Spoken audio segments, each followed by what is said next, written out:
Hey, this is Tony Robbins. Listen, thanks for joining me for this podcast.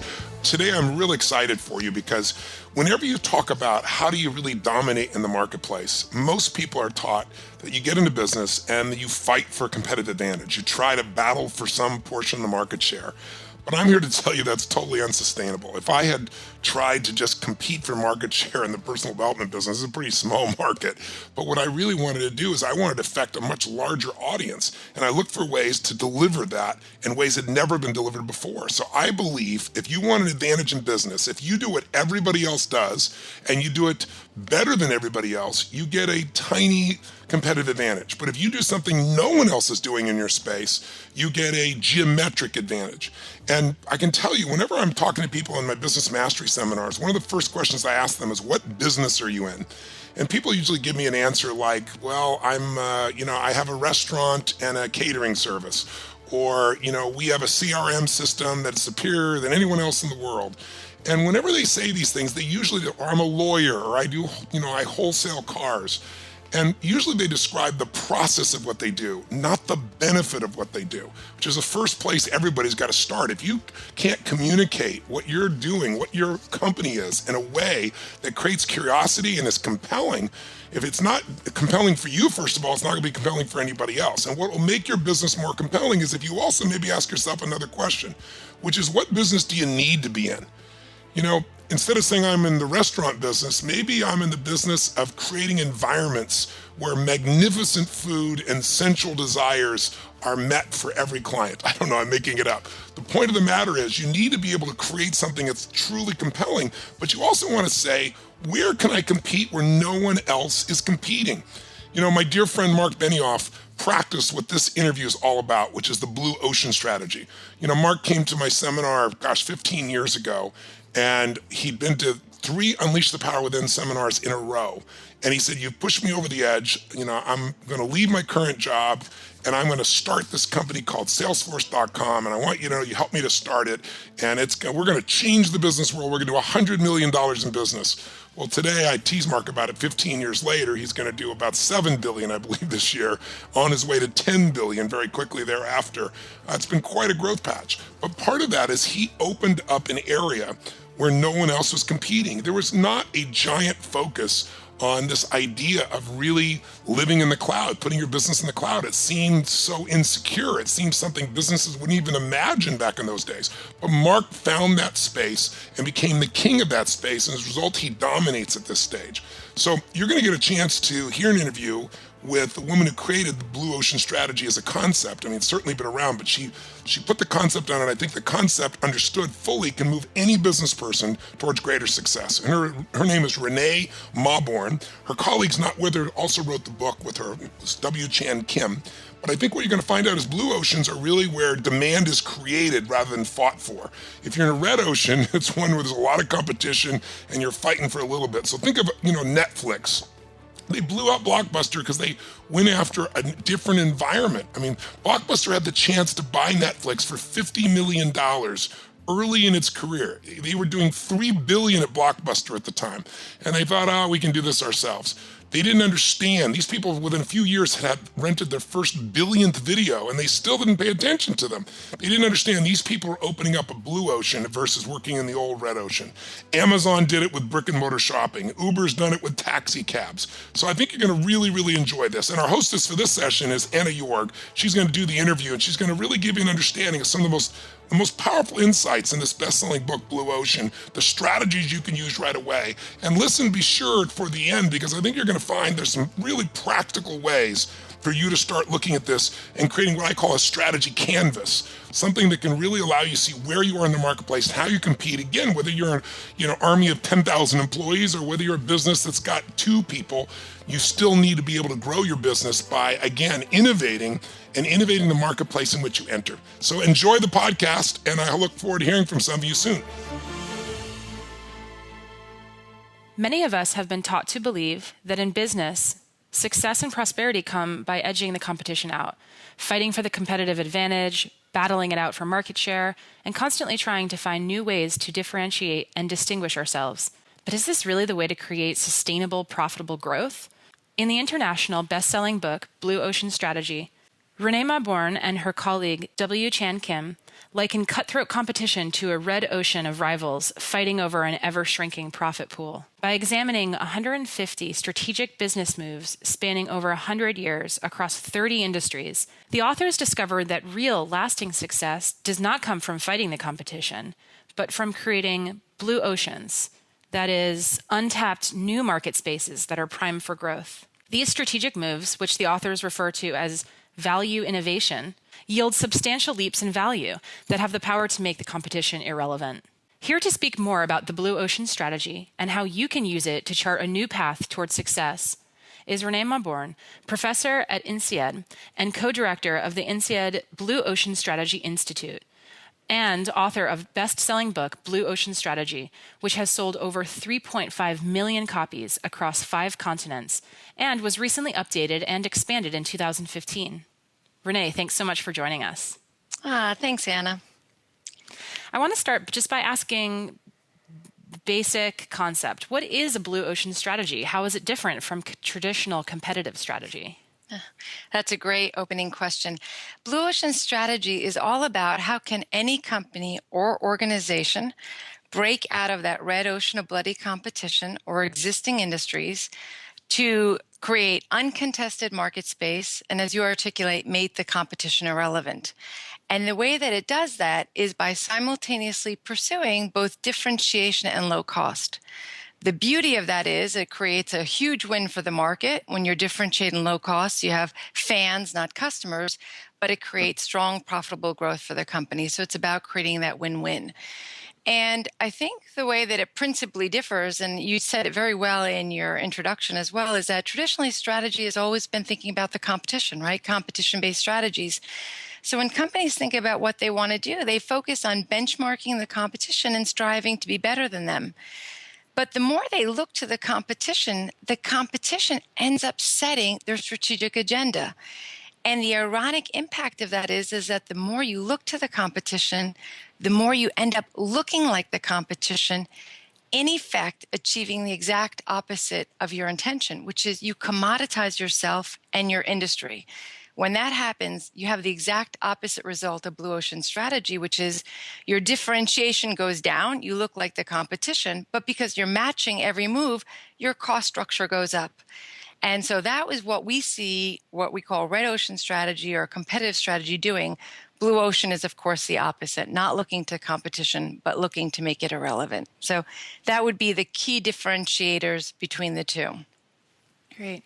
So just to help illustrate, can you give us some examples of red and blue ocean companies? And specifically in 2016, are there any companies out there now that are either in the news or we're just hearing about that you're seeing carve out new markets? You know, our book, and by the way, the database, of course, has grown well beyond 150 moves about companies and organizations creating blue oceans of new market space. And, you know, some very classic ones I think anyone can relate to is just what Cirque du Soleil did in the circus industry, creating a whole new market space and lifting the price point of that industry up. Or what Curves had done in the fitness industry, again, another red ocean industry, and carved out a new market space of fitness for women in that industry. Today, if you go to the Blue Ocean Strategy blog, we're doing some really exciting things, is that Blue Ocean Strategy has had such an uptake in the world. There are many companies that have been applying those ideas systematically to their industries. And we are interviewing people that have applied the ideas and what kind of turnarounds they have. So in an upcoming blog we're going to be talking to, I think it's Aurora Medical, it's Aurora Medical Center in Wisconsin. And they've actually been applying it to healthcare, and they've been receiving 350% increase in their margins after doing this and creating all new customers. So our website has a whole slew of examples, but even recently, if you look at what Dry Bar is doing in the beauty industry, I think that's a great example of a company carving out new market space in the hair salon industry. So they're all over, they're bound, and our website, blueoceanstrategy.com, has even more examples people can learn from. Great. So that's a great example of how it spans across multiple industries. What about different sizes? So is it applicable to small and medium-sized companies, not just large ones? You know, Absolutely is. If you look at our book, right, and you look at our database, Cirque du Soleil started with a bunch of circus performers. Curve started with a husband and wife small team. A company called JC which is today the largest outdoor advertiser in the world. You'll see their banner in all major airports and city centers. They started as a small family business. But the difference is when you pursue differentiation, low cost, and you stop benchmarking the competition, you set yourself up for strong growth because you don't have customers, you have fans, and you have a huge profit engine, which gives you the resources to hire the talent and to invest in growth in your industry. Many small, medium-sized businesses are so focused with their limited resources on surviving because they're playing that competitive game where they can't stand apart and they can't drop their costs fast enough. They don't have any excess slack to create growth. Blue Ocean strategy creates the slack to grow in a really powerful, compelling way. The only difference is you don't stay small and medium very long. You start to grow very fast, which I think is exciting. So my answer to you is a resounding 100% yes. And in fact, we would argue that the only way for small and businesses to transit from small and medium size to the larger enterprises, the next Apples, the next Facebooks of the world, the next JC or Curves, is to think about how they can be differentiated and low cost. Just simply benchmarking the competition, being a little better, a little less. I don't see that as a way they're going to win against low-cost imports that are flooding our markets, nor against established companies with their deeper resource pockets. So we're really excited about what it can do for small and mid-sized companies. Great. So what about social media? How does the increasing prevalence of social media impact Blue Ocean strategy? Because that's something that's changing every day. Social media is something that is making Blue Ocean strategy, in our opinion, even more relevant than ever. And it's another exciting opportunity for small and mid-sized businesses. And why? Think about it. There's social networks, blogs, microblogs, video sharing. All of these new technologies do one thing. They shift the power of voice, influence, and credibility from an organization to the individual. That means the individual today, as we know, has a global megaphone to the world. And the ability, how do you go and not become a victim of that reality, but a victor, is you need to stand out as never before. If I stand out as never before, social media puts the wind behind me. And what happens is I start getting 5-star ratings.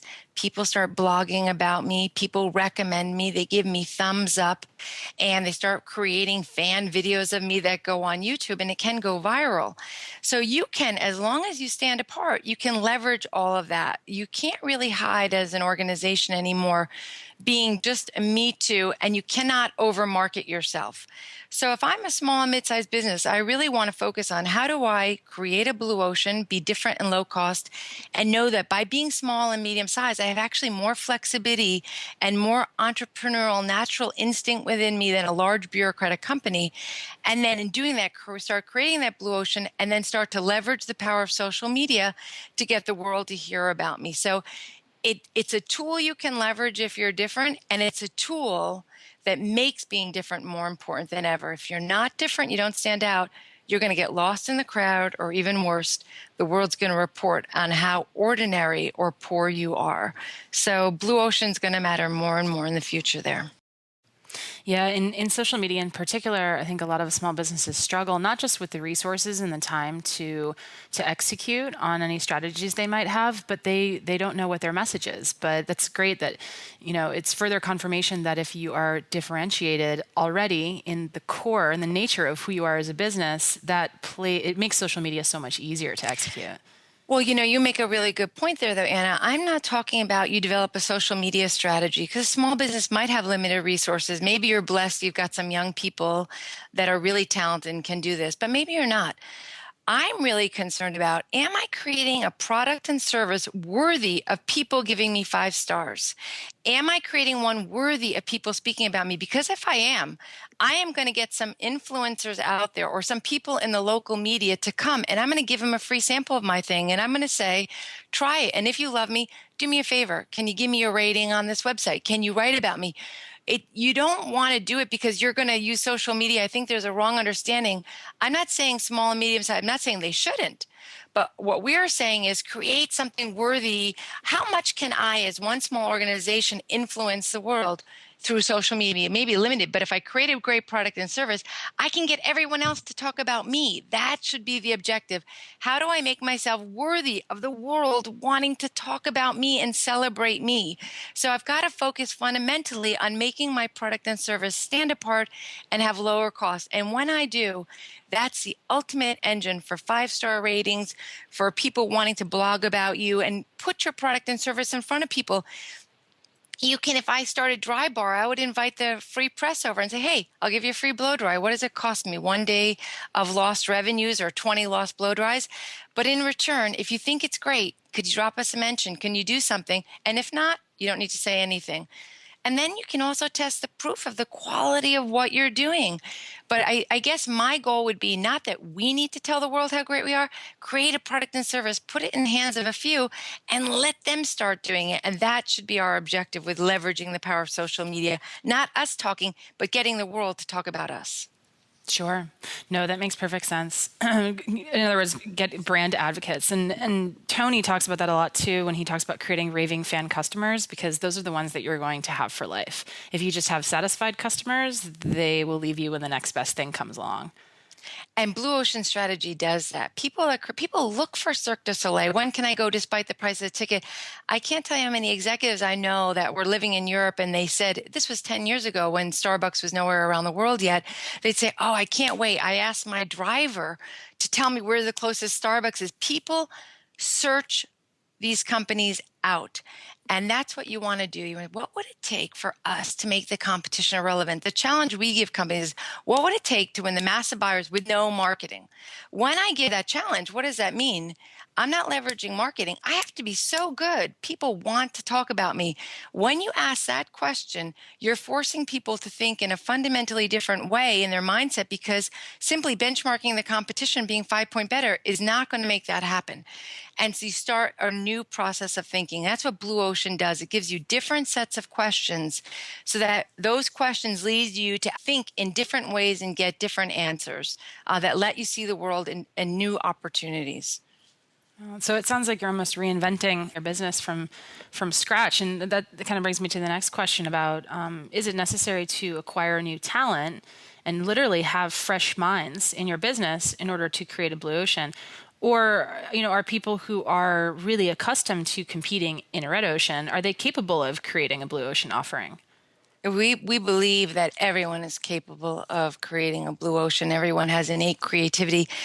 They often just don't know how to tap it, or they have a fear to tap it. They lack the confidence. But the whole premise of Blue Ocean Strategy is it's filled with, empowers people with tools and frameworks. And what we wanted to do is, how do we take this process of creating new markets from a black box and unknowable to giving simple tools and frameworks that anyone can use to think differently.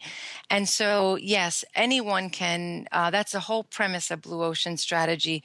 And we would really encourage anyone to start looking at those frameworks and asking, what could we eliminate, reduce, raise, or create? It's one simple framework. But we have the 6 paths to think differently about an industry. So you ask different questions that you understand. What are the pain points of an industry, the points of intimidation, the major nuisance of an industry that companies in the industry take for granted? But when you ask different sets of questions, they become revealed. So we're really excited. We've worked with many red ocean companies through over time. They all come into it thinking, do we need new talent? We're not even capable. They start working with the tools and frameworks, and they start discovering all new answers. And to be honest with you, they come out a person that's almost full of life, excitement, and they slap themselves on the back and they say, I never knew how creative we were. And they often start thinking, we never knew how many things our industry does that turns off buyers. So it's a very exciting process. So again, I encourage people to look at the tools and frameworks.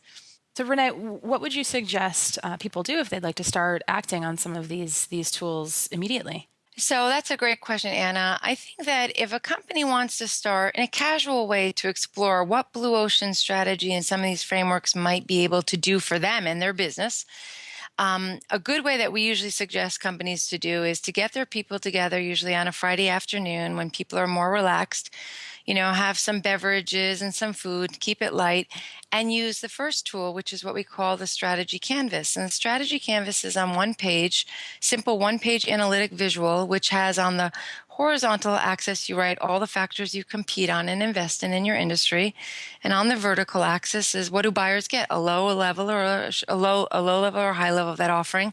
And then you plot yourself and your major competitors across that. And when you do, what you typically find out is that, our strategic profile looks a lot like the competition. So you begin to first have a realization that we are in a red ocean. Maybe we put ourselves there and we don't really have a strong trajectory for growth.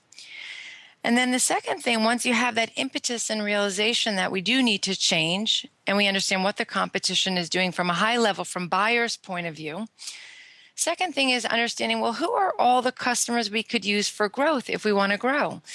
And for that, we have an analytic tool called the 3 tiers of non-customers. Most people know who their customers are, but they're clueless of who they could pull into the industry that is not there now. So there's 3 basic types. There are occasional users of your industry who could become much more frequent users. There are people that refuse your industry. So if I play golf, I might have thought about tennis, but I chose golf. And so I'm a refusing industry to tennis. And my question is, why did I refuse it? And then the third are unexplored customers. And I would want to get a hold on who are all these non-customers.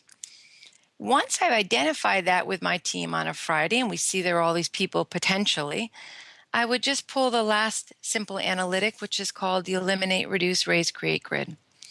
And it really in that grid, it talks about what factors that we compete on should we eliminate or reduce that the industry is long focused on, and what could we raise and create to stand apart. And I would say, what would, to win any one of these 3 tiers of non-customers, what would we need to eliminate and reduce in that current strategy canvas or raise and create to pull those customers into our industry? So what I want to do is give our team a challenge. I want everybody over the next 4 weeks to go out and have some conversations with these people that are either in tier 1, tier 2, or tier 3 and tell them, this is what our industry does. What's the reason you refuse our industry? What do we need to eliminate and reduce that really drives you crazy about us, you don't like, or frustrates you? And what could we raise or create? And just come and let's get together on another Friday afternoon in 1 month and let's share our ideas. What they do in finding this is that, first of all, they get to meet the market, which is insightful to begin with. Many people never meet the market to ask. If they even meet it, it's just to sell, not to ask and learn. But after about 4 weeks, they usually come back and they say, it's interesting. When we talk with customers, we started to find out we do these 2 or 3 things that people find really intimidating in our industry or really frustrating in our industry or too complicated, and they don't like it at all. And they think that, they wish that were eliminated. And you say, it's interesting. Maybe if we eliminated that, some of these people might come. And they say, but, by the way, there was an interesting 1 or 2 other points. They started saying, like in the case of, why people refuse golf, nobody can even hit the ball. The club head is too small. It's so hard. If they made the club head bigger in golf, maybe we'd play golf because I could at least hit the ball, feel good about it. That's what tennis does. Interesting. So maybe if we raised 1 or 2 factors, we could start doing that. Then you say, let's look back at our strategy canvas that we drew. What does that mean? And they start seeing how they can start shifting what they do. Does that mean they're going to create a blue ocean based on that right away? No. But what they start to see is some of the weaknesses of the industry that have long gone hidden and some of the ways to start shifting that curve and moving the trajectory and pulling in new customers. But more than that, what it does is it gives the organization confidence that there are opportunities out there. They can think differently, and they didn't realize how much they just move in lockstep with everyone else and assume things should be done because it's always been done and others do it. And that creates an appetite in an organization to start to think differently. But more than that, it usually gives them clues right away on 1 or 2 factors to eliminate, to drop the cost structure right away and simplify things, and 1 or 2 things to raise to stand apart They might not get a blue ocean, but they're going to start sailing from the red to the blue. And I think that creates a lot of excitement, a lot of fun, and it starts creating an appetite in an organization to do things differently and to have the confidence that even us red ocean thinkers with tools and frameworks can think differently. And so that's what I would suggest. And, now since you're a Tony Robbins audience, it gets me really excited because I think that's what Tony does so brilliantly with people, right?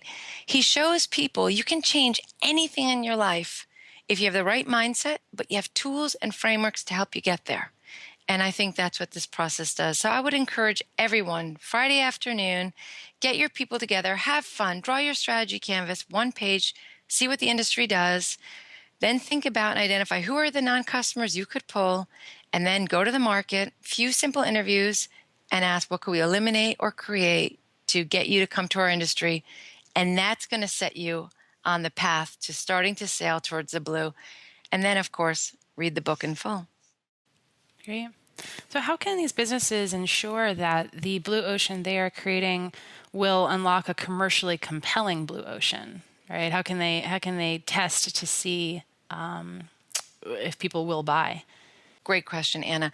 That's a critical issue because many times when you talk with companies, they get a total misconception. They think innovation is doing something just different, and the different is not always linked to value. So we really talk about value innovation. Is your innovation linked to a leap in value for buyers? Does it make it simple, easy to use, reduces their risk, more friendly, more productive for them, more environmentally friendly? How do you make people win in a very practical, whether it's a B2B or B2C customer, right? That's very critical to understand what you talk about to unlock a commercially compelling market. Often also with organizations, they think, oh, if we don't have a lot of bells and whistles, we're not creating a blue ocean. But often blue oceans are created by dramatic simplification, like dry bar, focusing only on, creating blow dries. Forget about haircuts and coloring and permanence. It's just blow drying, right? Simplification to create a blue ocean. So one is an understanding that's value innovation, not blue ocean. But the second thing, again, I go back to tools and frameworks. In our book, we have what you call the Blue Ocean Idea Index. Very simple. People should not get intimidated by it, but it gives you a series of questions to say, is there a compelling reason for people to buy the product? You want to first test that we're not creating something that's different that has no need in the marketplace. So that's first. And the second, it says, are we strategically pricing it to capture the mass of buyers so they not only want it, but they can actually afford to buy it? Then third, it comes down with a series of questions to say, if we deliver that value at that price, are we able to make money on it without jeopardizing the strategic price? So do we have a profit model that we can win on, right? So when Swatch came up with a fun stylized watch, they knew they wanted fashion statements and color and brightness. They knew what the price point had to be, which continues to be very aggressive. But then they said, how do we make money on it? And that's what led them to switch from metal and leather to plastic, that switched from 150 internal movements to 1/3 the movements internally to use plastic injection molding. They changed that entire process in the profit proposition. So we show you how to ask those questions, very important for your business. And last one, we just signal, make sure there's no adoption hurdles in the marketplace that could get in the way when talking to your sellers of your product today to get them on board to be excited about your new offering. So we have an analytic to work through it. The word analytic shouldn't intimidate anyone. They're powerful, simple, compelling questions that often people forget to ask when they're thinking about creating a new market because they're looking for what's wild and different. But what you're looking for really is what leads to a leap in value to buyers and to your company. So that's what we would say to that, Anna. It's go to the Blue Ocean Idea Index in the book, dive into it and start asking those questions. And by the way, if you can't answer yes, it shows you how you need to go back and rethink things. It may be that your idea is just 20% off from unlocking a blue ocean, and it'll teach you how to probe further and refine your idea better so you can actually say yes to value, to price, to profit, and to adoption in the marketplace. So as you can maybe hear from my voice, I'm really excited by it because we work with companies again, and it's a powerful tool for any organization to use, regardless of the employees that you have in it. With some of the companies that you've worked with, what have you witnessed as being some of their major challenges that they face as they go through either the process or the execution of their strategy? Well, in our current book, of course, we talk about there's four major hurdles, right? That any organization, large or small, needs to be aware of. One is that cognitive hurdle. Do we need to change? And that's what that exercise I just talked to you about, getting people, don't tell people we need to change, we're stuck in the red ocean. Let them draw the strategy canvas and come to the realization on their own, right? Adults love to self-discover where they are instead of being told. So if we're different, the strategy canvas will reveal it. But if it shows we look like everyone else, then we're a me too. And then you ask the question, will that get us to profitable growth? And if not, the answer will be no, we're stuck in the middle. Then maybe we do need to change. And the other one is resource hurdle, where we don't have resources to change, right? And, in our book, we talk about how do you find your cold spots in your organization, and everyone has them. You're investing lots of resources due to historical reasons in areas or activities that take up a lot of money, but have limited impact on performance. And then how do I redirect those to areas that have high potential impact for performance, but are resource starved? So how do you shift resources in an organization? Motivational hurdle, how to get people to be excited? How do I leverage kingpins in an organization to get people on the same page with you? And of course, political hurdle. Some people will be afraid of the future. How do I find the angels that are excited about the idea for change and get them to support me, build a big coalition, understand who will fight me and why, and build arguments to show why those are not objectively in the interest of themselves or the organization. So we really talk about those four hurdles in there. But overall, I want to say that the process is really built on fair process. And I think in the way the process is built, a lot of those barriers start to come down just by involving people in the entire discovery process themselves. So when you see it and hear it yourself, you can't forget it, actually. So what are some next steps for you? Is there anything new that that you're working on with Chan or with your team of researchers that we should be looking out for? So we do have a book we're working on, and I'm really excited about it for your audience because it's even more getting down to how do you really move your company. If I'm a Main Street business, if I'm a small company, a medium company, from the red ocean to the blue, how do I transition my people, the psychology of my organization, my resources to get there? So we're working really on that, and it's going to be built on examples of companies, nonprofits, small companies, large established organizations, even some large governments that have been applying these ideas. So that's what we're working on, but I can't say more than that at this point. But we'll look forward to hopefully working with you and Tony Robbins on bringing these to your audience in the future. Absolutely. And yeah, everybody, I would encourage you to go check out the website, buy the book. Is it just blueoceanstrategy.com, Renee? Yeah, it's blueoceanstrategy.com, and in it, and I just say, Anna, there is that newsletter in it. And, one thing I really encourage is if you're thinking you don't want to be in the red ocean, you do want to be in a blue, you want to break away from competition and stand apart, the newsletter really shares stories of direct firsthand interviews with companies that have been applying these ideas and what were their challenges. And a lot of them are small and mid-sized. And I think by reading stories and surrounding yourself with information of companies that are doing it, it will not only inspire you, but give you insight on what that would mean to your organization to change. So I'd encourage everyone to sign up for that newsletter and look into it. Great. Thanks so much, Renee.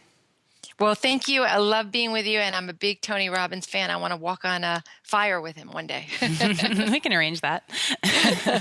All right. Thanks, everybody. It was great speaking with you. Okay. Bye-bye.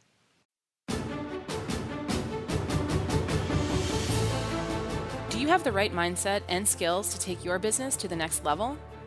Business Mastery is the only event in the world created by Tony Robbins to prepare you to master the mindset and skills you need in business to elevate your game.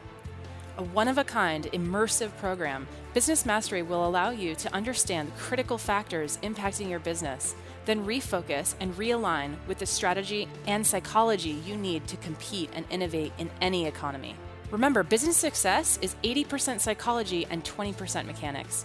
If you're ready to learn and master the strategies to help you grow your business and stay competitive, then don't hesitate. Apply for the next Business Mastery program now. Learn more about the Business Mastery event at www.tonyrobbins.com. The Tony Robbins podcast is directed by Tony Robbins, hosted by Anna Yorg, and produced by Carrie Song. Brooks Loro is our digital editor. Tyler Culbertson is our media coordinator. Special thanks to Diane Adcock for her creative review. Our website is tonyrobbins.com/podcast, where you can listen to all of our episodes, read articles, and learn more about upcoming events. Copyright Robbins Research International.